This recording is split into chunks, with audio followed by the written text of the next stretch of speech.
Buenas tardes, hermanos. En este día vamos a estar compartiendo el video del estudio basado en el libro de Jueces, que en esta ocasión está a cargo de nuestro hermano Sebastián Ramírez y corresponde a la lección número 8, la primera parte. Así que, hermanos, les invito a tener un momento de oración para orar para que este estudio sea de edificación para la vida de cada uno de nosotros, y el Señor bendiga también a nuestro hermano presbítero Sebastián Ramírez. Les invito a que oremos al Señor. Padre nuestro, nuevamente gracias Señor, porque no podemos dejar de hacerlo, de agradecerte, Señor, todas tus bendiciones, agradecerte tus bondades, agradecerte, Señor, el que podemos tener estos medios en este tiempo de pandemia para poder compartir tu palabra. Gracias por los estudios que se han estado realizando a través de hermanos de la iglesia. Rogamos que en esta ocasión, Señor, también seas bendiciendo a nuestro hermano Sebastián, que ha preparado este estudio, Señor, para compartirlo con cada uno de nosotros. Guíanos de tal manera, Señor, que nuestro corazón cada día esté siempre preparado, oh Señor, para recibir tu palabra, y tu palabra, Señor, en la enseñanza que ella tiene para nosotros, produzca fruto en nuestra vida. Todo esto para gloria tuya, Señor, y oramos dándote gracias nuevamente en el nombre de Jesucristo. Amén. Amén. Muy buenas tardes, mis queridos hermanos. Espero que se encuentren muy bien en el Señor. En esta oportunidad vamos a compartir sobre el libro de Jueces capítulo 8, y para eso vamos a leer algunos pasajes del capítulo 10, específicamente versos 6 en adelante. Dice así la palabra del Señor. Una vez más, los israelitas hicieron lo malo a los ojos del Señor. Sirvieron a las imágenes de Baal y de Astoret, y a los dioses de Aram, de Sidón, de Moab, de Amón y de Filistea. Abandonaron al Señor y dejaron de servirle por completo. Entonces el Señor ardió de enojo contra los israelitas y los entregó en manos de los filisteos y los amonitas, quienes comenzaron a oprimirlos ese mismo año. Les invito a orar al Señor. Amado Dios, gracias te damos por esta oportunidad que nos brinda, Señor, de poder leer, meditar en tu santa palabra. Pedimos, Señor, que por medio de ella podamos ser santificados y transformados, Señor, cada día más a tu imagen. Pedimos, Señor, que esta tu palabra, Señor, pueda ser guardada y atesorada en nuestro corazón, Señor, y que por medio de ella podamos ver tus atributos, tu carácter y tu gloria, Señor, como brilla en toda la Escritura, para que así podamos vivir a la luz de ella, Señor, viviendo para tu gloria. Gracias, Señor, por este tiempo. Bendícenos con tu Espíritu Santo para que nos guíe en la comprensión y en el entendimiento de lo que tú tienes preparado para nosotros. En el nombre de Jesús. Amén. Amén. Bien, este capítulo número 8 se titula Jefte el desechado. Ya vimos anteriormente la vida de Abimelech, el hijo de Gedeón, cómo se había levantado para salvar a Israel de sí mismo. Pero nuevamente se empieza a repetir este ciclo en donde el pueblo de Dios vuelve a pecar. Y es triste ver esto, cómo se va repitiendo cíclicamente, cómo el pueblo de Dios sigue cayendo cada vez en pecados más graves y más grotescos.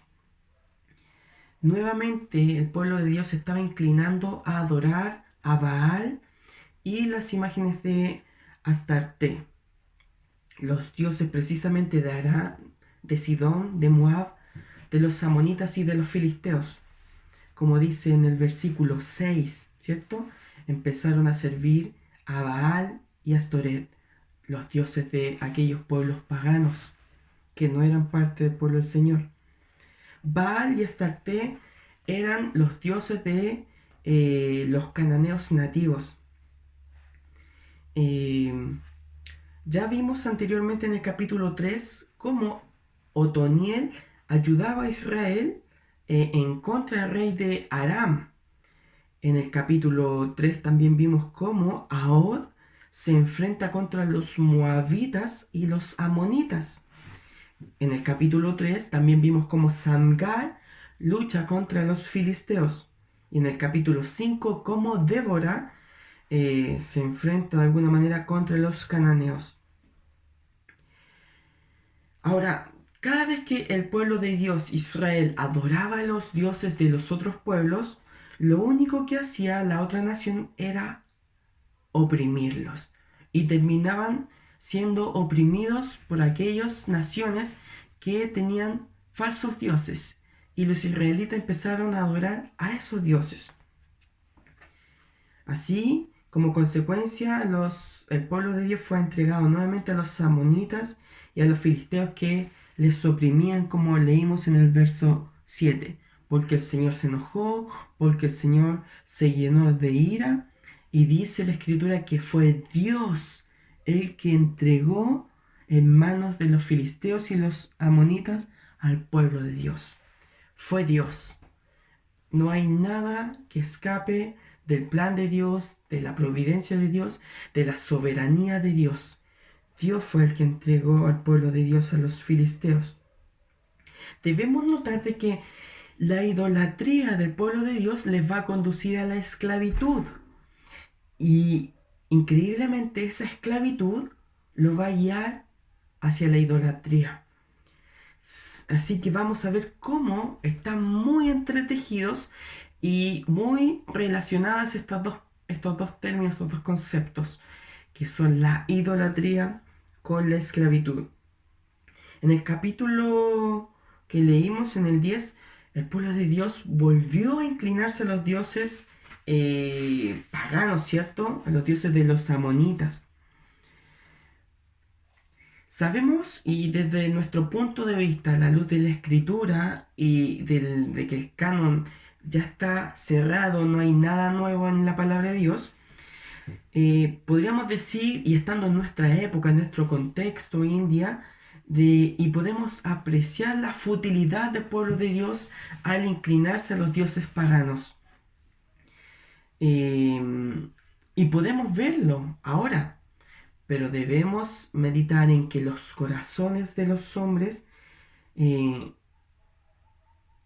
están oscurecidos de alguna manera por el pecado.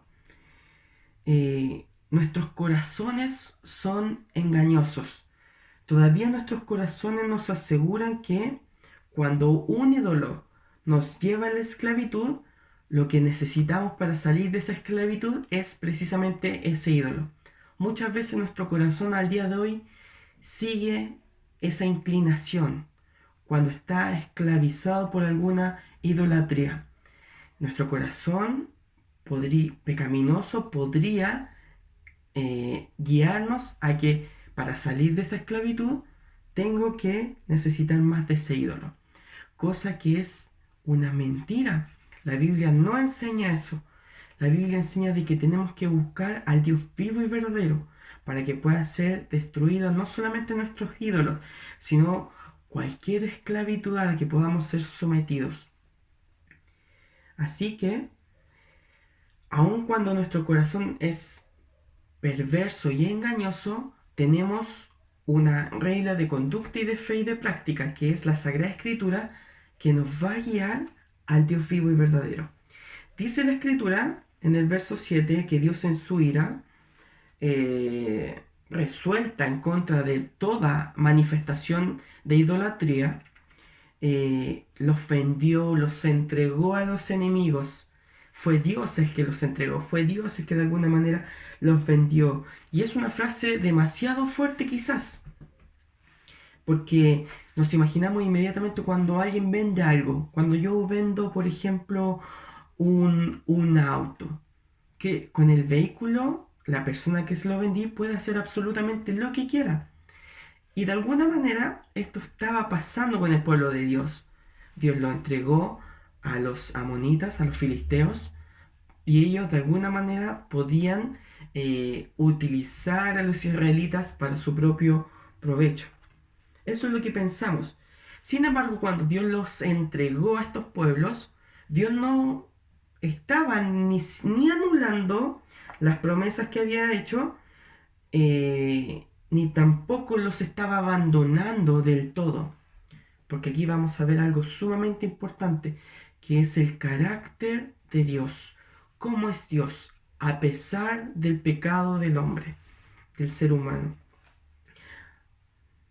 Eh, Dios sí lo entregó a estos pueblos porque empezaron a servir a sus dioses y estos pueblos comenzaron verdaderamente a dominar y a poseer a los israelitas de alguna manera. Así que, como dicen en el libro de Romanos capítulo 1, verso 23-25, ahí Pablo nos está hablando sobre la idolatría. Habla de personas que cambiaron la gloria de Dios inmortal por imágenes que eran réplicas de un hombre mortal, de las cuales también habían aves, cuadrúpedos y reptiles, como nos dice en el verso 23 del libro de la carta de los Romanos capítulo 1. ¿Qué es lo que sucedió con todo esto cuando el hombre cambió la gloria del Dios vivo y verdadero por las imágenes del hombre, de las aves, de los cuadrúpedos? Dice la escritura que fue Dios el que los entregó a la impureza en la lujuria de sus corazones. La palabra lujuria en griego es epitumia, que significa un impulso abrumador, un deseo incontrolable que esclaviza. Cuando Dios los está entregando, quiere decir que Dios permite que las cosas en las cuales ponemos nuestra esperanza en lugar de Dios se conviertan en poderes que empiezan a gobernar nuestras vidas. Así, una vez que Dios los entregó a la adoración de los ídolos, ellos adoraron y sirvieron a seres creados antes que el mismo Creador. Así que Dios tiene que juzgar esta idolatría. ¿Y de qué manera la hace? Por medio de más idolatría. El juicio por la idolatría es más idolatría. Así que la idolatría y la esclavitud van de la mano. La idolatría va a conducir a la esclavitud y la esclavitud va a conducir a la idolatría. Lo que esté guardado en tu corazón antes que Dios, finalmente lo que va a gobernar y va a prevalecer en tu manera de vivir, en tu forma de pensar, en tu filosofía, en absolutamente todo lo que hagas.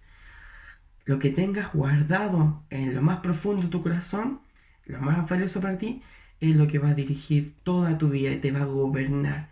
De tal manera que si no es el Dios vivo y verdadero, serás esclavizado por aquello que antepusiste ante Dios.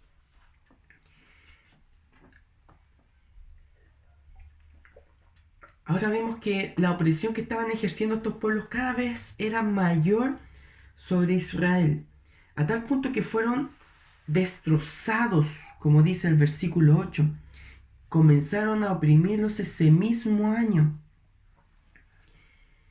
Y dice la escritura que este sometimiento fue prolongado por 18 años. Así que incluyó todo Israel a ambos lados del Jordán. Es por este motivo que los israelitas empezaron a confesar y a clamar al Señor, diciendo en el verso 10, dice, finalmente clamaron al Señor por ayuda y dijeron, hemos pecado contra ti porque te hemos abandonado como nuestro Dios para servir las imágenes de Baal. Así que Dios no los perdona de manera inmediata, ni tampoco comienza a responder su oración de manera inmediata cuando el pueblo empezó a clamar. Es más, Dios le envió una dura advertencia, y esa la encontramos en el verso 11 y 12, en donde vamos a ver una respuesta un tanto áspera de parte de Dios. Dice que Dios ya lo ha salvado una y otra vez. No solamente una vez, no dos veces. Dios ha estado constantemente salvando a su pueblo. Y una y otra vez Israel ha abandonado a Dios. No una vez, no dos veces, sino que constantemente. ¿Ven este paralelismo interesante? Cómo Dios siempre está salvando a su pueblo y cómo el pueblo sigue pecando cada vez más. Esto es sumamente importante porque demuestra el carácter de Dios y la naturaleza pecadora que hay en el hombre. Y Dios le termina diciendo, usted ha servido a los dioses más de una vez, muchas veces, de tal manera que ahora no los voy a volver a salvar. Dios le está diciendo a su pueblo, ahora no los voy a volver a salvar, como dice el verso 13. Sin embargo, ustedes me abandonaron y sirvieron a otros dioses, así que yo no los salvaré más. Es duro lo que está manifestando Dios cuando el pueblo de Dios empezó a clamar. Ahora esto no quiere decir que Dios no responderá. eh, ¿Por qué? Miguel Wilcott explica por qué Dios también dice esto de esta manera.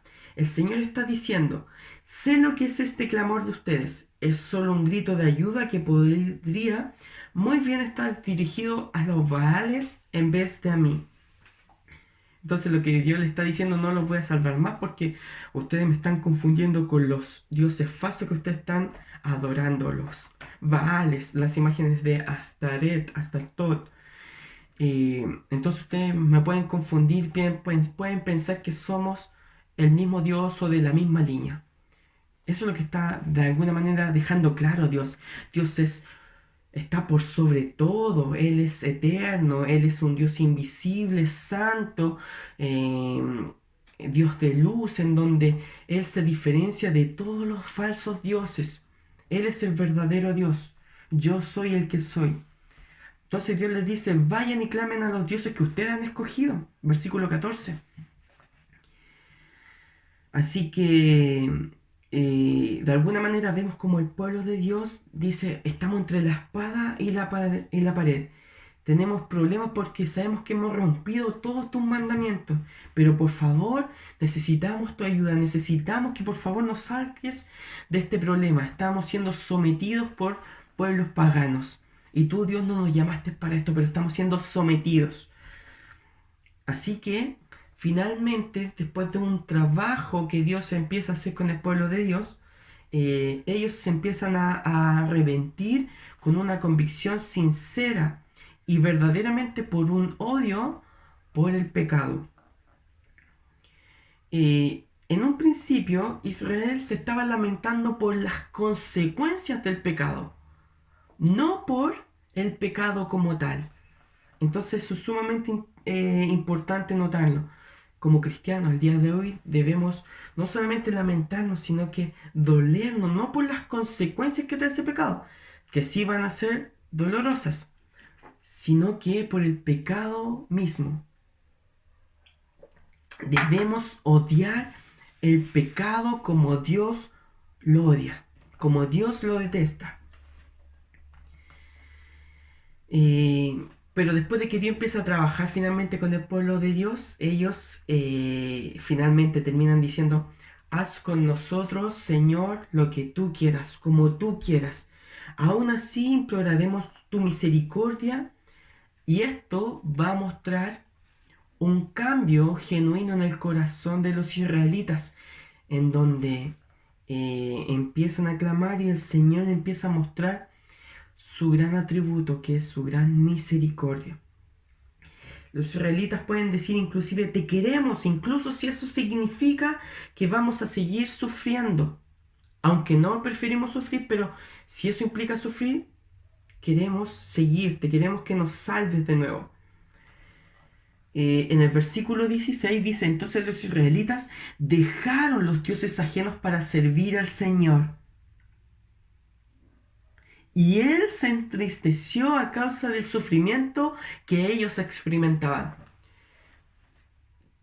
Aquí hay una lección maravillosa. Y es lo que nos diferencia como cristianos, como cristianismo en general de las demás religiones, que es que creemos en un Dios totalmente personal que está preocupado de cada uno de nuestros padecimientos, de cada una de las cosas que nos suceden. Verdaderamente la Biblia aquí nos está enseñando que Dios está mirando, está atento, sabe lo que está experimentando y sufriendo su pueblo por causa del sometimiento de otras naciones. ¿Estás sufriendo? ¿Estás pasando por alguna enfermedad personal como cristiano? ¿Estás afligido, angustiado? ¿No ves solución en muchas cosas? Quiero decirte algo que lo enseña la Escritura. Dios es un Dios personal. Dios es un Dios que está muy preocupado de cada uno de sus ovejas. Él es un buen pastor, Él es un buen pastor que inclusive es capaz de dejar las ovejas para ir en busca de aquella que está perdida. Así que cuando el pueblo de Dios verdaderamente se lamentaba y le pedía perdón al Señor por su pecado, el Señor la escuchaba. Y dice que la Escritura que se entristeció a causa del sufrimiento que experimentaba. Israel se deshizo de los dioses extranjeros y mostraron verdaderamente un cambio interior en su corazón. No solamente un cambio superficial. Y esto implica de que empezaron a sentir dolor por su pecado. Más que por las consecuencias del pecado, empezaron a sentir dolor por su pecado. Y dolor por los motivos idólatras, no solo un cambio de conducta. Y el Señor no pudo soportar más el sufrimiento de Israel. Y aquí existe y hay una tensión entre la santidad de Dios y su misericordia, entre la condición y la incondicional de sus promesas, de su pacto. Es una tensión que finalmente se va a resolver en el Calvario, en la cruz del Calvario, en donde Cristo estaría poniendo su vida en favor nuestro. Esta tensión, esta condicionalidad e incondicional de las promesas del pacto de Dios, esta tensión se va a resolver entonces en la cruz de Cristo, en donde Él paga finalmente el precio por el pecado. Ese precio es la muerte, porque la paga del pecado es la muerte. Bien, entonces Dios escucha el lamento de su pueblo. Y aquí aparece en escena un capo del crimen. Aparece Jefté. Jefté es un guerrero muy valiente, así como lo fue Gedeón, pero así como Abimelech, Jefté era hijo de una prostituta.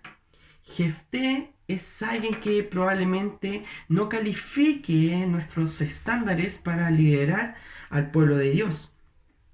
Fue un hijo ilegítimo de una prostituta que fue echada de su casa por medio de sus hermanos cuando probablemente era muy joven. Esto está en el capítulo 11, verso 2. Así que, ¿qué es lo que pasó con Jefté?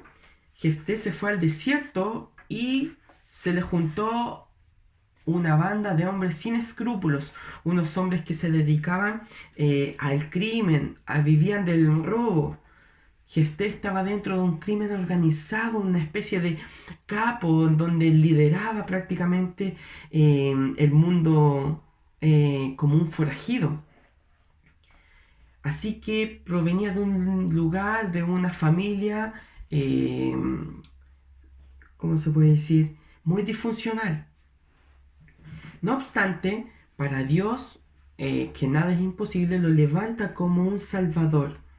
Así cuando los amonitas le hicieron guerra contra el pueblo de Dios, los líderes de Galad fueron a traer a Jefté, como dice en el versículo 4. Fueron a buscar a Jefté.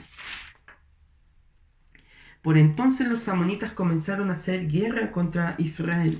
Así que los amonitas atacaron a los ancianos de Galaad y mandaron a buscar a Jefté. Y le dijeron: ven y sé nuestro comandante, ayúdanos a pelear contra los amonitas. Entonces los de Galaad fueron a buscar a Jefté para que fuera su juez. Finalmente, en el verso 10, Jefté acepta ser el juez y el líder del pueblo, que finalmente lo pone como su caudillo y como su jefe. los de Galaad suponen que Jefté finalmente los va a ayudar. Él hace que le vuelvan a preguntar con más humildad y con el consentimiento de que la salvación viene junto con su reinado. O sea, Jefté quiere cerciorarse de que ya, él a cambio va a apoyar, va a salvar al pueblo de Dios, pero él tiene que ser el líder, el rey, el que dirija al pueblo de Dios. Y esto nos lleva a ver exactamente el mismo intercambio que Dios hizo con el pueblo de Dios. Estamos viendo que el pueblo de Dios debe aprender que la forma en que se trata el juez de Dios es la manera en que ellos, de hecho, están tratando a Dios mismo, para bien o para mal. Así que Jefté no solo se levanta para ser juez a pesar de su rechazo y su sufrimiento, es apto de alguna manera por su trasfondo. Como hemos visto, es un negociador extremadamente perspicaz y, como veremos más adelante, es un excelente combatiente. Así que probablemente si Jefté hubiera sido criado en la comunidad, en el bienestar, nunca se hubiera convertido en alguien así, nunca habría tenido las herramientas para estar preparado para este llamado, para esta comisión de finalmente ser el caudillo, ser el nuevo jefe para traer la salvación al pueblo de Dios. Esto nos muestra una vez más y nos muestra una pálida, muy pálida sombra de un mayor y mejor Salvador como es Jesucristo en la cruz del Calvario. Dice la Escritura que Jesús vino a lo que era suyo, pero los suyos no lo recibieron. Juan capítulo 1, verso 11. Pasó el tiempo en el desierto y fue tentado en todo, aunque sin pecado. Hebreos 4:15. La vida de Jesús fue rechazada, aunque completamente justa. A diferencia de la de Jefté, lo preparó para su principal acto de debilidad, la muerte de un criminal. Y eso lo calificó para su mayor victoria, soportar el pecado por medio de esa muerte para que Él le pudiera dar a su pueblo su justicia y conducirlos a su paz. Así que vamos a ver más adelante en el siguiente capítulo más sobre la vida de Jefté y lo que implica y cómo vemos una pálida sombra de Cristo en la vida de Jefté, que no es el verdadero Salvador. Algunas preguntas para meditar. ¿Has experimentado la tentación de adorar aún más a un ídolo porque no te ha liberado? ¿A dónde te llevó esto? Segundo, ¿quieres a Dios o quieres lo que Él te da? ¿En qué aspectos de la perfección de Dios meditarás para que lo ames más de lo que amas sus bendiciones? Y tercero, ¿de qué manera usarías el trato que los de Galaad le dieron a Dios y a Jefté para responderle a alguien que te diga, soy un seguidor de Dios, pero solo veo a Jesús como un gran profeta, guía, filósofo? Para que podamos seguir estudiando este capítulo en sus casas, les invito a que vuelvan a leer el capítulo 10 del libro de Jueces y lean completo el capítulo 11 para estar atentos a la próxima lección. Así que les invito a orar, mis hermanos. Señor, gracias te damos por esta tu palabra, por lo que hemos podido compartir brevemente, Señor. Pedimos que tu gracia nos sostenga, Señor. En esta hora queremos pedirte perdón, Señor, por nuestro corazón engañoso, que muchas veces se ha apartado de ti para inclinarse a falsos dioses, Señor, a ídolos, Señor, que hemos construido en nuestra vida. Pedimos, Señor, que tú destruyas cada ídolo que hemos creado en nuestro corazón. Queremos contemplar verdaderamente tu misericordia, tu gracia, tu gloria y acercarnos a ti, al Dios vivo y verdadero, con confianza, porque sabemos que en ti hallamos la verdadera salvación. Perdón, Señor, perdón porque muchas veces nos apartamos de ti, de tus mandamientos, de tus propósitos, de lo que tú tienes preparado para nosotros y hemos preferido tomar nuestras propias decisiones, nuestras propias malas decisiones. Así que en esta hora, Señor, queremos pedirte perdón y acercarnos a ti, Señor, para que transformes y moldees nuestro corazón. Verdaderamente, Señor, que pueda venir un arrepentimiento genuino y una convicción de pecado profundo en nuestras vidas, para que así acudamos a ti a tiempo. Gracias te damos por tu palabra, por lo que hemos podido compartir. En el nombre de Jesús te pedimos estas cosas, Señor. Amén y amén. Un abrazo, mis hermanos, que el Señor les bendiga mucho a todos.